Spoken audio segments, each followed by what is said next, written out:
are you? Oh, I'm just glad that you're here. Just keep bringing that sunshine. All right.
But yeah, you know, I said, oh, we're gonna get you more.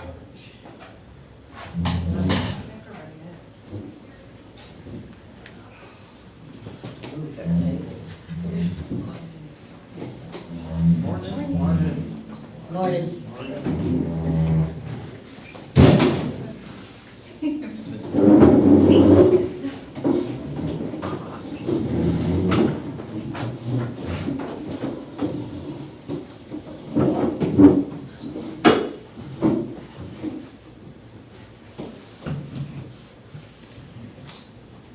I got my A's for power, Oh, good. because I always swap. Did you come prepared? I come prepared. I use them at home too. It's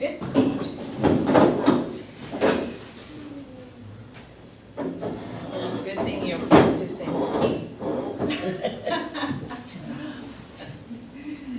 Yep, these are warm. So, Schools. Laura, probably.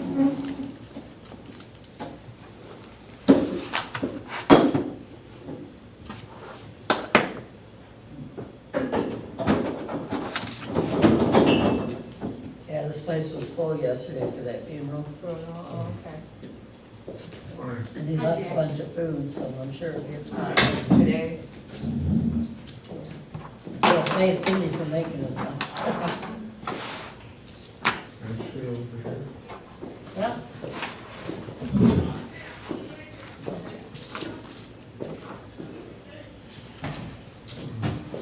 Did you find those Krispy Kremes? No. I didn't see those. The girl that parked, the woman that parked her car Oh, okay. next to us. What's her No, name? she's on the other side. Shane. Shane. Reminds me of the old days. Story about He was good at it. needed help. And the lady and her son needed help. The little boy took a shine to him. Really? I'm gonna ask him if he gives me one more week off. If he can give me one more week off. I could be like a normal person. I gotta get this pill ready. Hey, Jerry, can you move your table over that way? Or that way?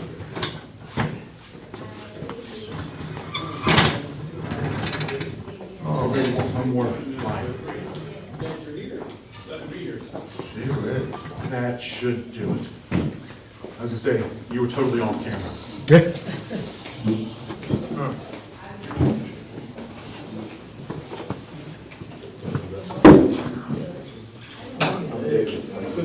Morning, teacher.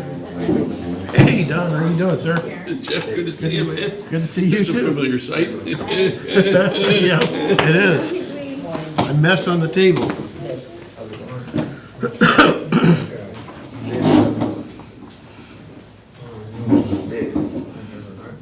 No, this is your first time, lucky you. Morning.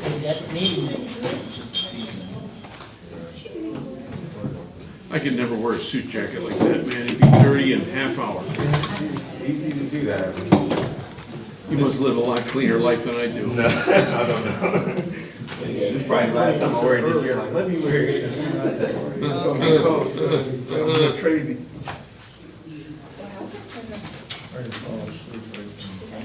I gotta wear clothes that look like dirt, so it fits right in. Yeah.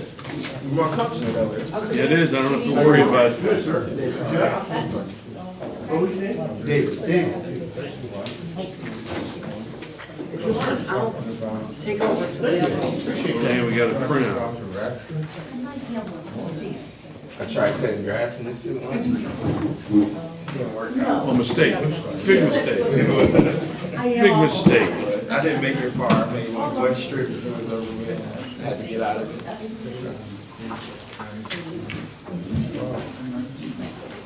I like the big print. Oh, yeah. Nice, huh? You have one? Dan needs one.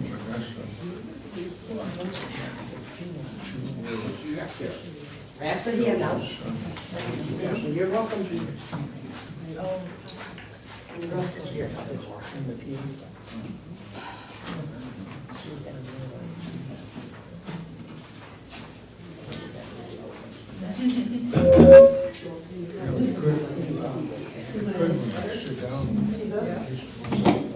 This is my favorite, yeah.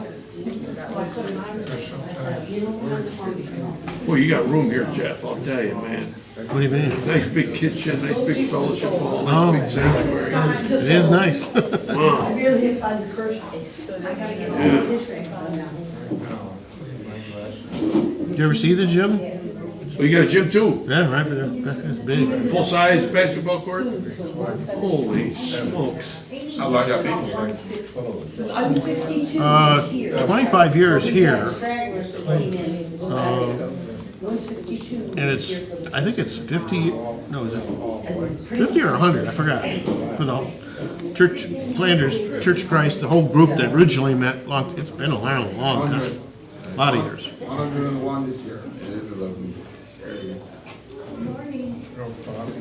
Morning. How you doing?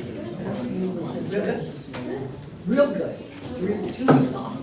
I'm going for 3. If I can get 3 weeks off, I can be running.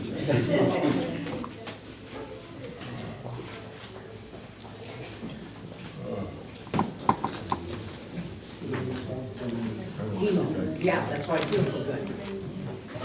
Actually, real good. Oh, no, slow as I have to take it. It'll take a while. I have 6 more sessions. And I can't seem to get through. I'm on like this one. You know, I've only done about 3 days. I'm hoping to be good. Uncle Joe, you have no idea. It's terrible. It's really terrible. She really was about it because she let her sister into it. Terrible. You must be having a dinner after worship. We are. You're invited too. I got responsibilities with the kids at the 11 o'clock service, Yeah, okay. so I gotta leave. Over there.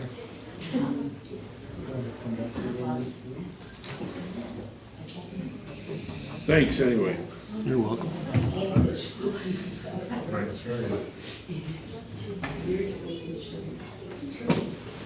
All right, Deb's here, we can start.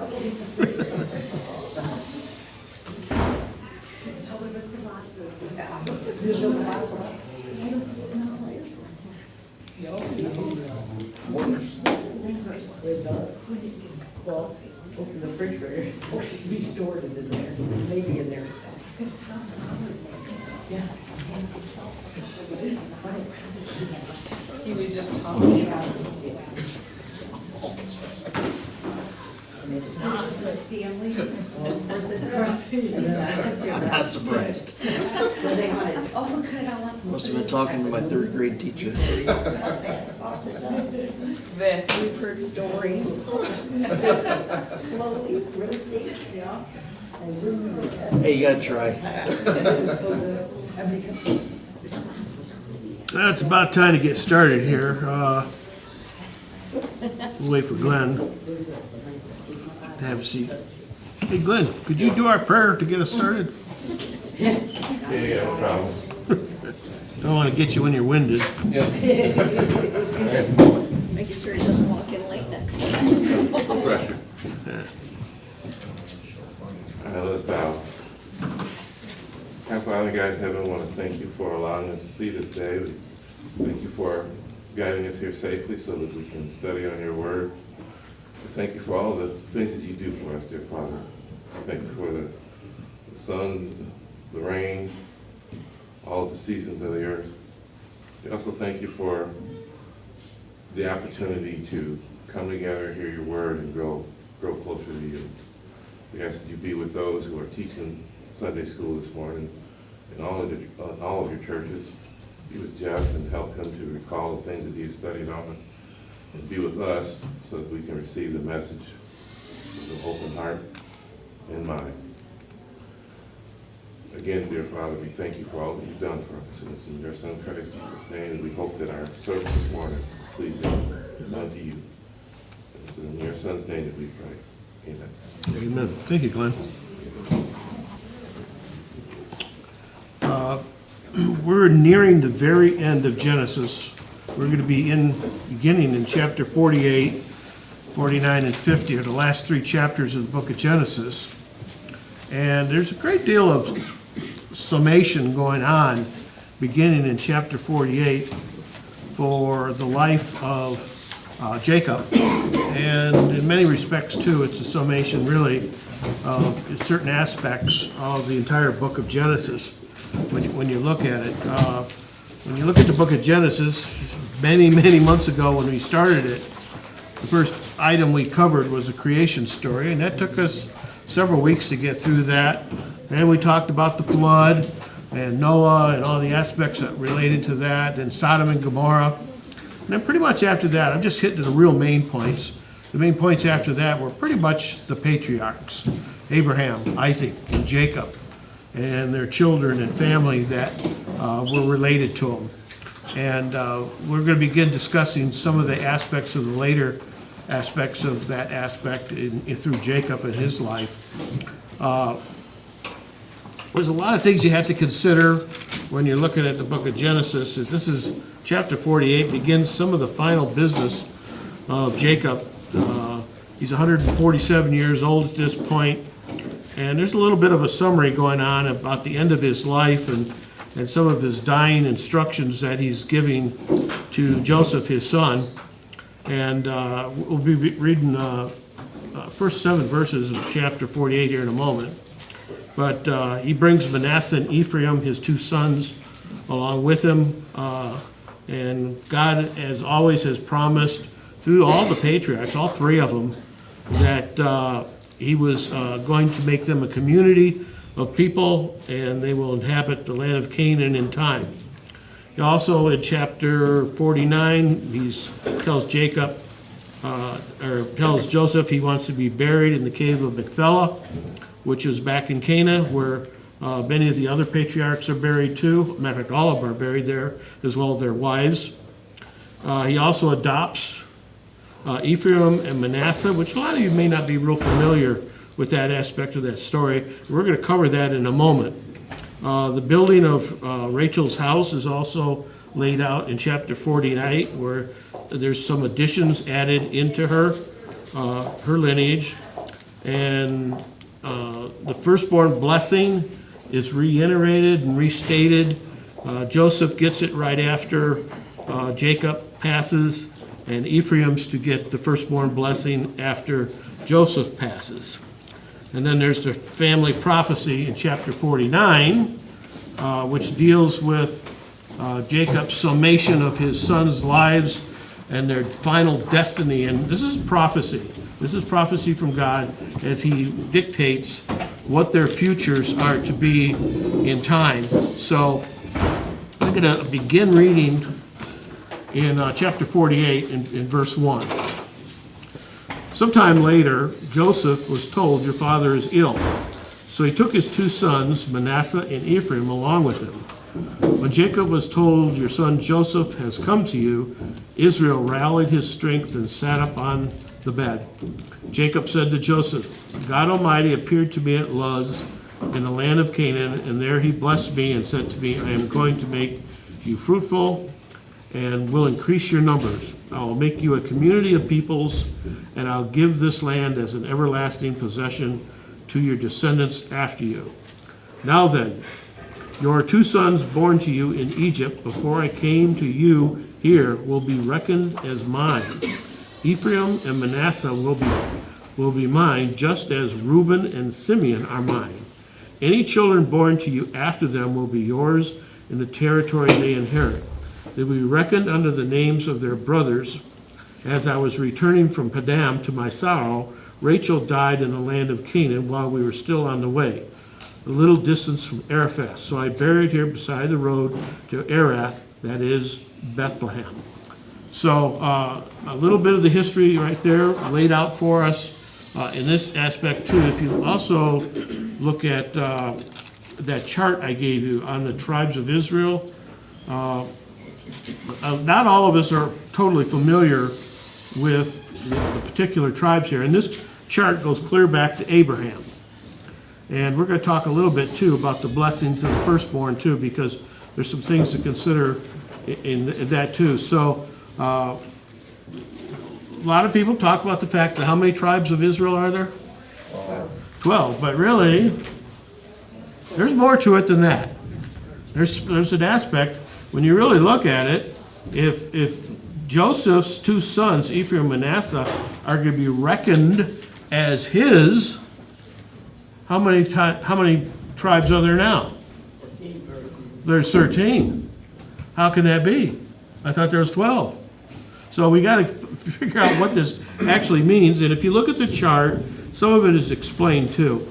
And he makes some points later on about how Levi was not going to be considered part of the tribes because they were going to become the priestly tribe.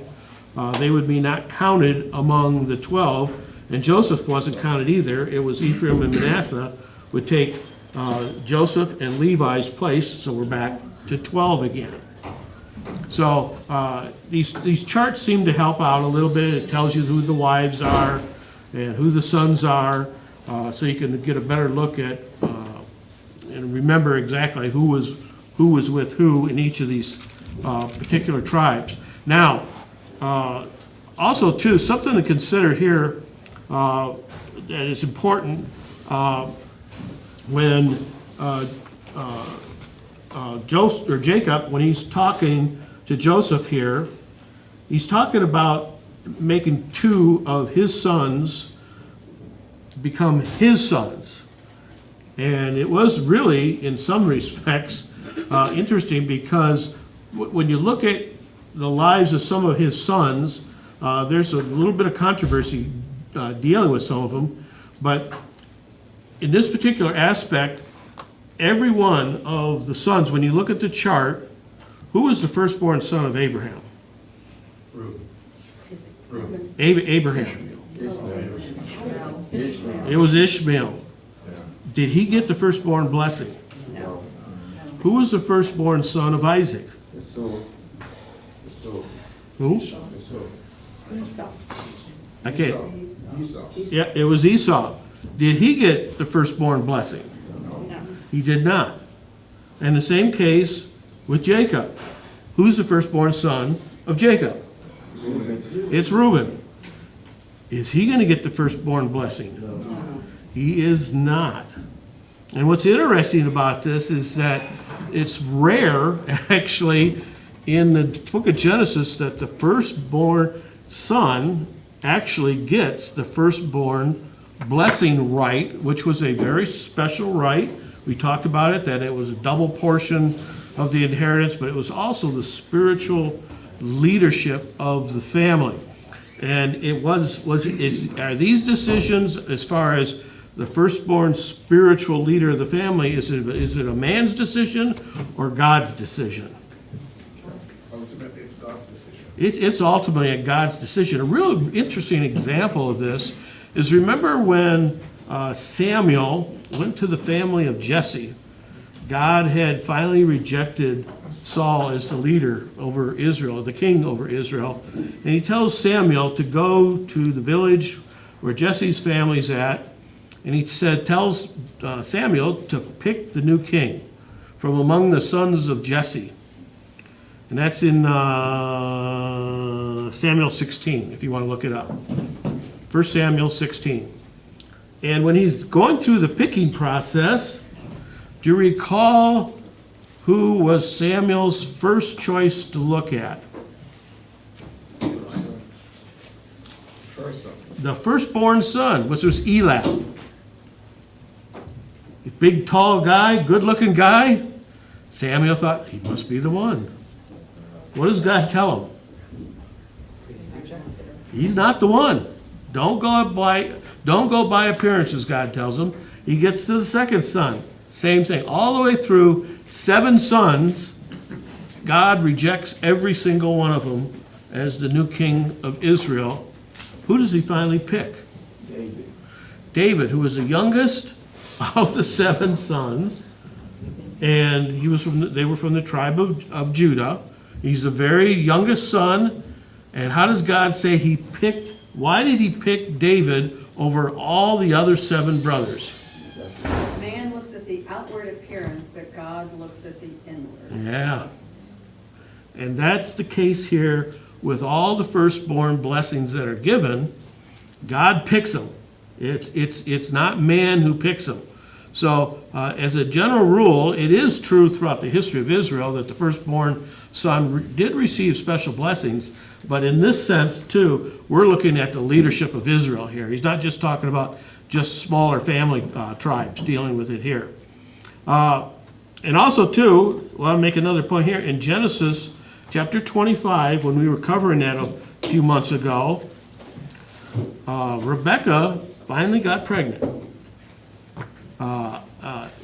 Isaac prayed for her to get pregnant, and she finally got pregnant. And as she was pregnant, she was experiencing a problem. What was the problem? There's a war going on inside. Yeah, there's a war going on inside of her. Turn over to Genesis 25, because I don't want to misquote anything. But in Genesis 25, it's a very interesting conversation here. Verse 21 of Genesis 25. Isaac prayed to the Lord on behalf of his wife because she was barren. The Lord answered his prayer, and his wife, Rebekah, became pregnant. And the babies jostled with each other, the war, as he was talking, within her. And she said, "Why is this happening to me?" She went to inquire of the Lord.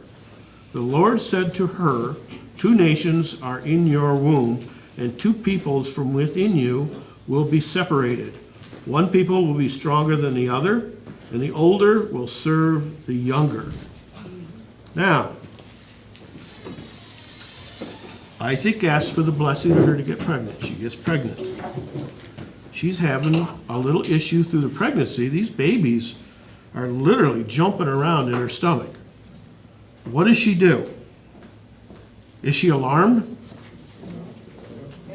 Obviously, the jostling was severe enough for her to become very concerned and wonder, what in the world is going on in me? So what does she decide to do?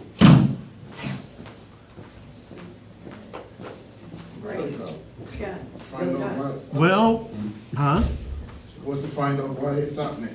Okay, so it says why is this happening? So she went to inquire of the Lord.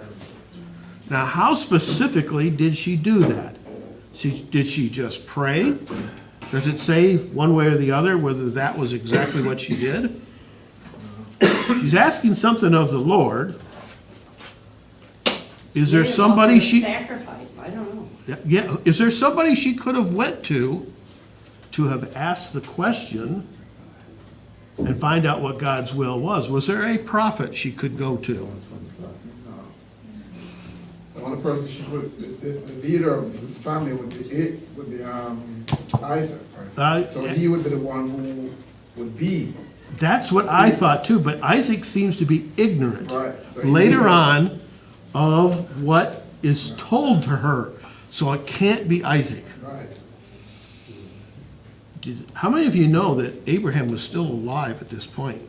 He was alive till the boys reached 16 years of age. Yeah. He was still alive. He lived a lot longer than Isaac did. It is very possible she may have went to Abraham and asked Abraham, what is going on? And he may have been the prophet that told her what was going on in her womb. Don't know, doesn't say specifically, but it's most certainly a possibility. Because whatever it was, the Lord clearly tells Rebekah what about these two boys. The older will serve the younger. Yes. Was Esau going to be the firstborn child of the leader, the spiritual leader of the family? Absolutely not. Even in fact, the New Testament tells us even more information about what God thought of Esau, and it wasn't good. Esau did a lot of bad things. But Jacob is the one who's picked by God specifically to have the firstborn blessing. So it is, like I said, it's not uncommon for the firstborn child in a family to get the firstborn blessing right. Esau despised his birthright. He sold it to Jacob. Now, why did Isaac choose Esau to have the firstborn right? Because he thought he was dying. He says, go make me a meal. And he comes out and he makes a meal for him. Isaac had every intention of giving the firstborn right to his son Esau. Why would he have done that, considering this prophecy? He didn't know. I don't think he knew. Either he didn't know, or Rebekah never told him. Whatever the issue is, he did not know because he was reverting to the normal firstborn practice that Esau would have got it. But that wasn't God's will, was it? It was not his will to bring him in. So what does Rebekah then do? She hears about this. She hears what he's going to do. She Put together something to make God's will come through. She does, and we'd never know for sure what Rebekah's motives were exactly. Whether she was just trying to obey God's will and fix her husband's decision where he had messed up, I don't know. But the fact of the matter, she knew Esau could not be the firstborn, and it was not God's will that he be that either. So they come up with this story, her and her son, and they lie, and they concoct this little story to make things happen a certain way. And whether you can say they sinned or not by lying, I'm not quite sure how to deal with that. But the fact of the matter is, what they ended up doing was God's will in the long run. That was God's plan to remove Esau from that. And I know there's a lot of stories in commentaries where they talk about the fact that when Jacob did this, he was punished by God when he finally went to find a wife in Padam Aram and get a godly wife, that his father-in-law Laban kept lying to him all the time and tricking him. And a lot of people were saying, he's getting what he deserved. Well, the fact of the matter is, I'm not sure that's a good way to look at it. When you look at it, Hebrews chapter 12 says God disciplines all his sons and children in their lives. Can you always say that when God's disciplining us and we're having hard times in our lives, it's because of a specific sin? That is crazy to think that we could know. We don't even know sometimes in our own lives, if we're having a hard time, why it's happening. God does. And we can see through scriptures how God works events throughout people's lives to shape and mold them. A real good example of this is Joseph. What did we learn by studying the life of Joseph? we're still reviewing the history here. Was Joseph, his hardships in his life, and he had a lot of them, was it because he sinned? It was because of preparation for what he had to do. Yes, it was because God was preparing him for a mighty great task, and he was using the discipline that he gave him. The same we could say of Jacob. We can't say that God is punishing Jacob because he lied to his father when he had all the troubles with Laban and some of the other troubles in his life. Most of the things that came upon Jacob when he talked to Pharaoh in chapter 47, he says, my life has been long, or not as long as his father's, but it's been difficult. And when you look at all the difficulties in his life, when you look at stuff like Jacob's or Isaac's preference for Esau, that's not Jacob's fault, and that was a hardship. That was not his fault that it worked out that. Laban's dishonesty absolutely was not Jacob's fault, but it was a difficulty that Jacob had to go through. The whole story too, where Laban tricked Jacob when he wanted to marry who? Rachel. And what was his feelings? I think it's important in this place to note this. What was his feelings towards Rachel? How strong were they? Very strong. They were very strong. I mean, he really, really loved this woman. He could not wait to be with her. And it was a very, very powerful description in many places about how much he personally, passionately loved Rachel. What does Laban do to him? 14 years. Yeah, who does he give him the night of the marriage ceremony? Leah. He gives him Leah. Older sister. Yeah. Now, if you were Jacob and wake up in the morning and find out it's the wrong woman's next to you, what are you going to do? Put yourself in Jacob's shoes now. What were Jacob's options? And some people try to say, well, Jacob was a polygamist. Yeah, I think you're thinking a little too narrow here. Be careful what you're saying. What were Jacob's options at this point? If you were Jacob, what would you do? You could leave, say, forget, I divorce Leah, I'm out of here. But what does that leave him without? Rachel. That leaves him without Rachel, the woman he loved. What were his options? Stay or go. What? Stay or go. Stay or go. And what does he choose to do? Stay. He chooses to stay. Does he abuse, in all the scriptures we read, does he abuse Leah or her children? No. There's no evidence whatsoever that he ever abused them. Did he love Leah as much as Rachel? No. No. Can you command somebody to love somebody passionately? Either he loved her or he didn't. But did he treat her with agape love? Agape love is a love that does what's right, Yeah. but not necessarily what your emotions tell you to do. So I think in some respects, he loved Leah in an agape sense, and her children, treated them well, never abused them. So he was kind of tricked in becoming a polygamist, in my viewpoint. He didn't plan on it. So I don't want to get into the other wives that the surrogate mothers that came along too, but nonetheless, back then, things in the culture were very different. Wayne? And the other idea here, obviously this was written to the Israelites. He was giving them three very prime examples of if you don't act like a firstborn, you're not going to keep your firstborn. So he was talking to the nation of Israel. And even when you get into Romans, it talks about that not all of Israel became Israel. Yep. So he actually eventually took the firstborn privileges of the nation of Israel away and gave it to the new Israel. So this was all a prelude to that, and it should have sparked him a little bit to understand that. That's a very good point. I appreciate that point. Dave? I like what he's going down because like this is all of the type and setting the stage for Israel was God's firstborn, but now the believer is the one that get the covenant right.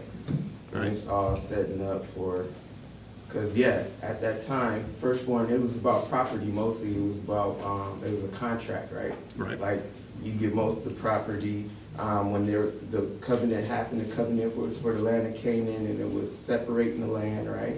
But, and with, I like what you're saying too, with Jacob, when he was under indentured servitude to Leah's father and Rachel's father, he owed him, right? So he couldn't go away. He still had an obligation financially with his livestock. Yep. So, so I like what he's saying. That for me, that's what pointed out that, and then at the firstborn of God, Yahweh, would be Adam. He didn't get you don't make it to God's kingdom just because you were born. The second son, Jesus, is how you get. Correct. Very good. Very good. And remember, Jacob, when he went north to get a wife, what kind of dowry did Isaac send along with him to purchase a wife? Because you had to buy a wife back then. Nothing. So he had to work off all those years to get the wives that he had. So there's another hardship he had to endure. It was not his fault that it worked out that way. So you can't claim he sinned because of that. You can't really blame Jacob for favoring Joseph over the other brothers, though. Here's another reason we have to be careful what we think about this. What kind of man was Joseph proved himself over the years? What kind of man did he turn out to be? What kind of man did Joseph turn out to be? Oh, man, extraordinary. There's hardly anybody in the scriptures that compares to Joseph throughout his entire life, and he was this way from a child. What kind of men were his brothers? Scoundrels. Ooh, scoundrels. That's a good word. They were scoundrels. And who did Jacob wisely put in charge of supervising the other brothers? Joseph. It was Joseph. So why did the brothers not like Joseph? He was the boss, but he was the younger brother of their father. They hated him because of his age. They hated him because of his godly character. He's a good child. Huh? Never got in trouble. Yeah. So it was not Jacob's fault that his sons were evil and that he put Joseph in charge of them. That was his brother's own faults for being that way. Dinah's rape, that wasn't Joseph's fault, but that was a hardship. Or that was not Jacob's fault, but that was a hard fact that he had to deal with. The massacre of the town of the Shechemites, was that Jacob's fault? No, but that was a hardship he had to deal with. That was his sons. Simeon and Levi did that. Rachel's death, another great hardship. You just read that, what a great hardship it was when she finally does. Reuben's incest, where he slept with one of his, that wasn't Jacob's fault either. And the famine, that's not his fault. And the imprisonment of Simeon and the stress of what happened to Benjamin. There's so many things in Jacob's lives that was not his fault, but he had to deal with a lot of hardships. And it made him the man that he was. That's why he was called one of the 12 patriarchs. So it was a very important title for him to have as time went on. So when we look at, going back now to chapter 48, we're going to break this down a little bit more further. When Joseph was told that his father was ill, and he's, like I said, he's 147 years old at this point, he brings along the two sons that he has at this point, Manasseh and Ephraim. And his wife, I forgot her name now. Either way, she was an Egyptian. So apparently, these boys were raised, you can see through the scriptures here that they were raised as Israelites and not as Egyptians. So when he sees Joseph come in, it says, Israel rallied his strength and sat up on the bed. Now remember, he was sick. I've seen this before in real life before, where somebody's really sick and they know that they're at the end of their life, and they got some final things they want to say to the family. I don't know what it is, it's some psychological thing or God-given strength, but it seems like a lot of people sometimes rally their strength and get their final thoughts out.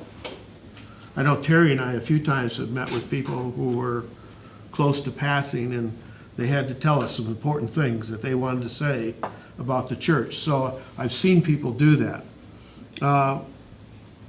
So he tells him, reminds him of the prophecy of God that he got for the first time when he met God personally, was at Luz, L-U-Z, which is also called Bethel.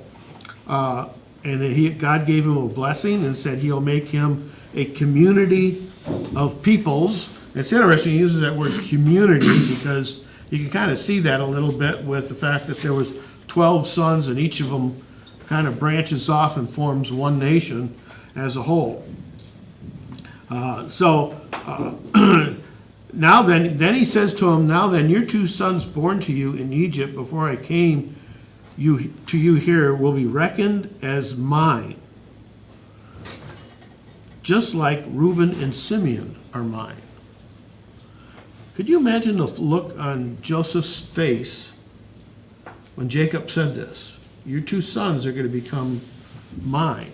I doubt that he felt jealousy. I'm sure he just felt very puzzled, like, what do you mean they're going to become yours?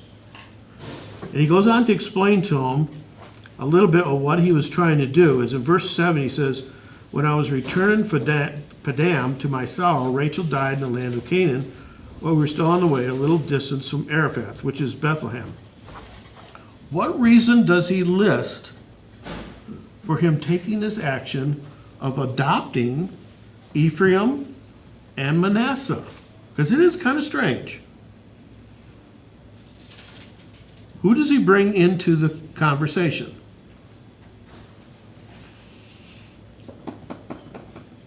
Rachel. Why does he bring Rachel and the sadness of his death into the conversation here? She was his first love. Huh?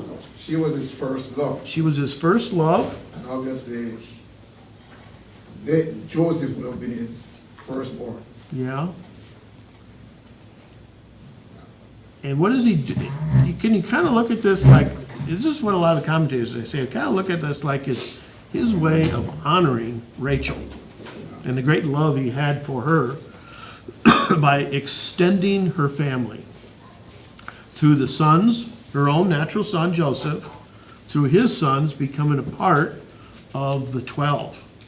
So it was Jacob here is honoring his love that he had for Rachel by enlarging her family, by picking the 2 sons of Joseph to become part of the 12. But God also knew that things were going to change in the future. And notice in that chart I showed you too, you could see that we still end up with 12. There's some interesting things about the number 12. I came across this in a commentary. It says, therefore, as the tribes of Israel are listed through the Old Testament, they can be arranged different ways and still remain a group of 12. There are more than 20 different ways of listing the tribes in the Old Testament. As a number, 12 is often associated with government or administration in God's eyes. There are 12 tribes, 12 apostles, 12 princes of Ishmael, 12 pillars on Moses' altar, 12 stones on the high priest's breastplate, 12 cakes of showbread, 12 silver platters and bowls and gold pans for the service of the tabernacle, 12 spies to search out the land, 12 memorial stones, 12 governors under Solomon, 12 stones in Elijah's altar, 12 in each group of the musicians and singers for Israel's worship, 12 hours in a day, 12 months. So you can all see that there are just so many things that are symbolic of the number 12.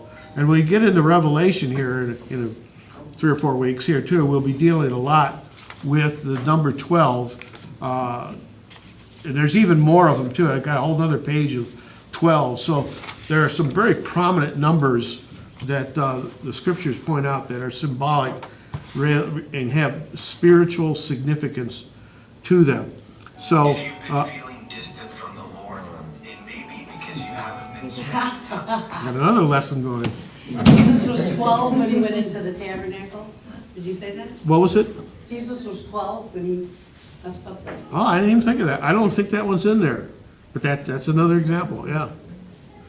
So it's a very symbolic number that means a lot throughout the history of Israel. And there's other numbers too that have tremendous symbolic meaning as you go through them. So when Israel, and then in verse 8, when Israel saw the sons of Joseph, he asked, "Whose are these?" "They are the sons God has given me," Joseph said to his father. Then Israel said, "Bring them to me so I may bless them." Now Israel's eyes were failing because of old age, and he could hardly see. So Joseph brought his sons close to him, and his father kissed them and embraced them. Now, some people have read these verses and said, wait a minute, if his eyes are failing, why is he saying, whose kids are these? I mean, He did the same thing. huh? He tricked his dad. Well, no, not, it's not that aspect. You gotta remember something. How old were Manasseh and Ephraim at this point? They were probably in their 20s at this point. But it says failing, it doesn't say blind. So you can see images, he might just not have made out features. They were, kind of a mixed race kids, so that might have, kind of confused them a little bit. It could have. There's a few, but failing just could mean he needs glasses and they didn't have glasses. I can relate to that a little bit. Last night I was at a soccer game and I keep asking my wife, is my grandson in the game now? I can't see the other side of the field.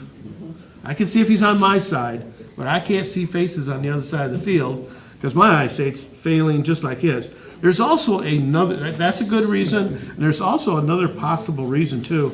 As part of the ceremony, to begin the process of the ceremony of anointing the firstborn son to become the one that gets the birthright, the spiritual birthright, you had to announce their name as part of the ceremony from the very beginning.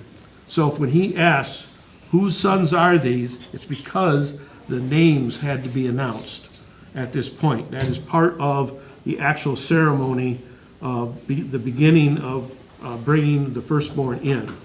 So, so Joseph brought his sons close to him, and his father kissed them and embraced them. That's in verse 10. Verse 11, Israel said to Joseph, "I had never expected to see your face again, and now God has allowed me to see your children too." Then Joseph removed them from Israel's knees and bowed down with his face to the ground. And Joseph took both of them, Ephraim on his right towards Israel's left hand, and Manasseh on his left towards Israel's right knee, and brought them close to him. But Israel reached out his right hand and put it on Ephraim's head, though he was the younger, and crossed his arms. He put his left hand on Manasseh's head, even though Manasseh was the firstborn. So you can see here, Joseph was setting the situation up because he was assuming what? Yeah, he was assuming the oldest one was the one that was going to get the blessing, and that was Manasseh. But as the things begin, what does Jacob do when because remember, you got to put the right hand. Yeah, he does this. And let's read on and see how that works out. Verse 15, then he blessed Joseph and said, "May God before whom my fathers Abraham and Isaac walked, and the God who has been my shepherd all my life to this day, the angel who has delivered me from all harm, May he bless these boys. May he be called by my name and the names of my fathers, Abraham, Isaac, and may he increase greatly upon the earth. Then Joseph saw his father place his right hand on Ephraim's head. He was displeased. So he took hold of his father's hand to move it from Ephraim's head to Manasseh's head. Joseph said to him, No, my father, this one is the firstborn. Put your right hand on his head. But his father refused and said, I know, my son, I know. He too will become a people, and he too will become great. Nevertheless, his younger brother will be greater than he, and his descendants will become a group of nations. He blessed them that day and said, In your name will Israel pronounce this blessing. May God make you like Ephraim and Manasseh. So he put Ephraim ahead of Manasseh. Then Israel said to Joseph, I am about to die, but God will be with you and take you back to the land of your fathers. And to you, as the one who is over your brothers, I give the ridge of land I took from the Ammonites with my sword and my bow. So you can see here that when he sees his dad cross the arms, what does Joseph begin to do? Shift them. No, father. He grabs his dad's arms, says, wrong one. He tries to switch him over to the right side. And what does Jacob then say at that point? I know what I'm doing. Yeah, that's exactly. I know what I'm doing. And by doing it this way, though, too, was this Jacob's idea to bless Ephraim over Manasseh? Because he's not the firstborn. Once again, how did guys like this get picked? Obviously, it's God put that in his heart. Yeah, God put it in his heart, just like he did with all the other instances throughout the Bible. God picks the one with the right heart. And as a result, Ephraim becomes, in the future, not right yet, because right now, who is the firstborn that is in charge of the family at this point? Reuben. It should be Reuben. What is it? Is it Judah? Simeon. Notice he says right here, Joseph. verse 22. What does verse 22 say?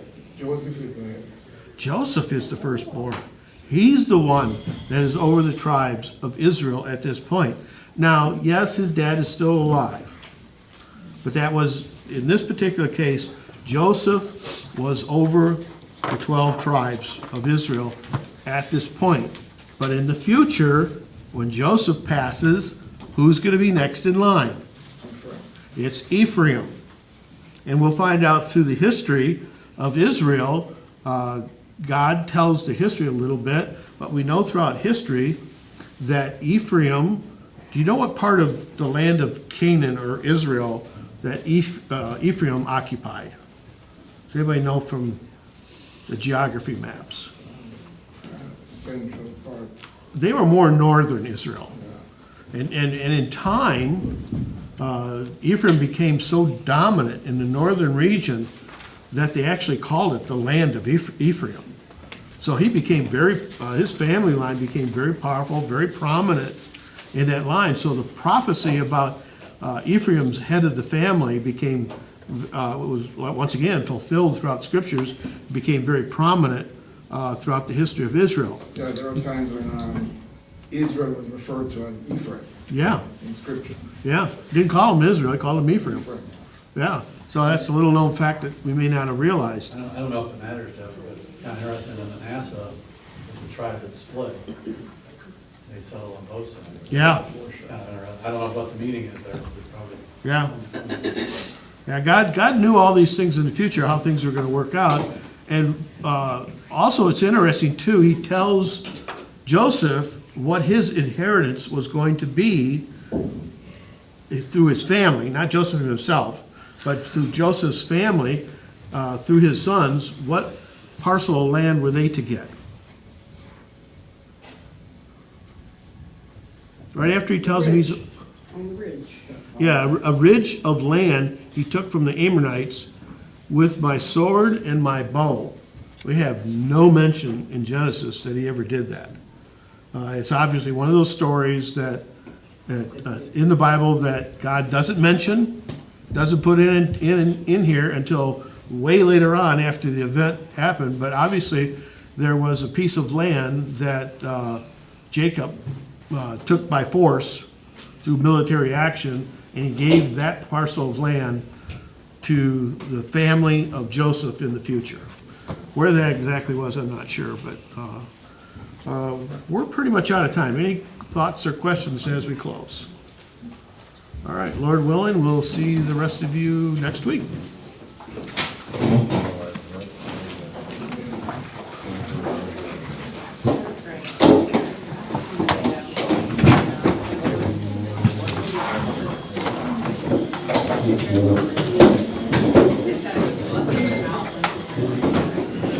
Great job, Jeff. Thank you, John, appreciate it. Great job, man.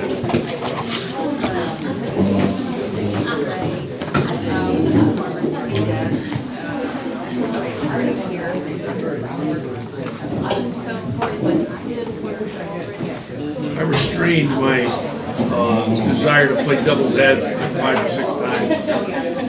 I said, no, it's not your class.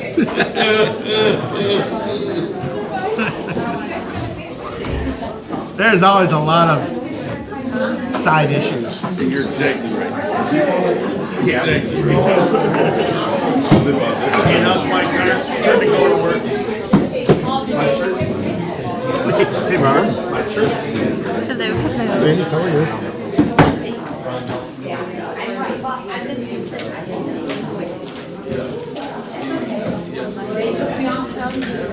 you?